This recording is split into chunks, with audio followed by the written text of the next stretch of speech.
प्रधानमंत्री नरेंद्र मोदी को एनडीए के संसदीय दल का नेता चुन लिया गया है। पुरानी संसद में सेंट्रल हॉल में हुई एक बैठक में एनडीए के 13 दलों के नेता शामिल हुए। आज की बैठक में एनडीए के सभी 293 सांसद, राज्यसभा सांसद और सभी राज्यों में सीएम और डिप्टी सीएम मौजूद रहे। इस दौरान सभी बड़े नेताओं ने भाषण देकर पीएम मोदी की तारीफ की और एनडीए के समर्थन की बात कही। इसका मतलब साफ है कि देश में एक बार फिर से नरेंद्र मोदी के नेतृत्व में एनडीए की सरकार बनने जा रही है। नरेंद्र मोदी 9 जून को शाम 6 बजे प्रधानमंत्री पद की शपथ लेंगे।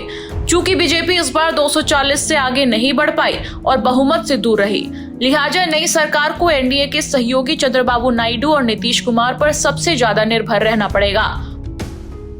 इस बीच नई सरकार में मंत्री पदों को लेकर भी एनडीए सहयोगियों की तरफ से लगातार बीजेपी पर दबाव बनाने की बात सामने आ रही है। मीडिया रिपोर्ट्स की माने तो कोई लोकसभा के स्पीकर का पद मांग रहा है, तो कोई रेल या कृषि मंत्रालय पर दावा ठोक रहा है। सवाल है कि एनडीए सरकार में बीजेपी को कितने मंत्रालय मिलेंगे, चंद्रबाबू नायडू और नीतीश कुमार कितने मंत्रियों की मांग करेंगे और किस पार्टी को कितने मंत्रालय मिलेंगे। लोकसभा चुनाव के नतीजों में बीजेपी बहुमत से दूर रह गई। उसे 240 सीटें ही मिली, जबकि एनडीए की 293 सीटें हैं। चंद्रबाबू नायडू की पार्टी टीडीपी को 16 और नीतीश कुमार की जेडीयू को 12 सीटों पर जीत हासिल हुई है। एकनाथ शिंदे की शिवसेना ने 7 संसदीय सीटों पर जीत हासिल की, जबकि चिराग पासवान की एलजेपी रामविलास के पास भी 5 सांसद हैं। इन चारों पार्टियों को मिला दे तो इनके कुल 40 सांसद हैं। जाहिर तौर पर बहुमत से दूर बीजेपी पर इन पार्टियों की ओर से बदलाव तो जरूर है।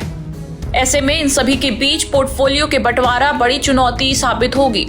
खास तौर पर चंद्रबाबू नायडू और नीतीश बड़े बड़े मंत्रालयों की मांग कर रहे हैं। मंत्रियों की संख्या को लेकर भी आम सहमति बीजेपी के लिए चुनौती है। मीडिया रिपोर्ट में कहा जा रहा है कि टीडीपी लोकसभा स्पीकर का पद चाहती है। हालांकि इस बात की बहुत कम गुंजाइश है कि बीजेपी इसके लिए तैयार हो। चंद्रबाबू नायडू की पार्टी को डिप्टी स्पीकर का पद जरूर मिल सकता है। उधर जेडीयू के पास पहले से ही राज्यसभा में डिप्टी चेयरमैन का पद है, जबकि जीतन राम मांझी ने एक मंत्री पद मांग लिया है। 2019 में नीतीश कुमार की पार्टी जेडीयू ने संख्या के हिसाब से हिस्सेदारी की मांग की थी। ऐसा न होने पर वो सरकार में शामिल नहीं हुई थी। ऐसे में बहुमत से दूर बीजेपी की इस सरकार में कुछ मजबूरी है। शायद वो कुछ शर्तों पर समझौता कर ले। माना जा रहा है कि रक्षा मंत्रालय, वित्त मंत्रालय, गृह मंत्रालय और विदेश मंत्रालय को बीजेपी अपने ही पास रखना चाहेगी।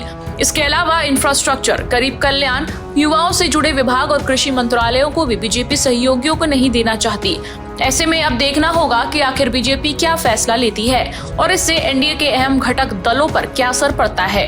फिलहाल सबकी नजरें 9 जून पर हैं, जो मोदी लगातार तीसरी बार पीएम बनेंगे और इतिहास रचेंगे। टाइम्स नाउ नव भारत डिजिटल की रिपोर्ट।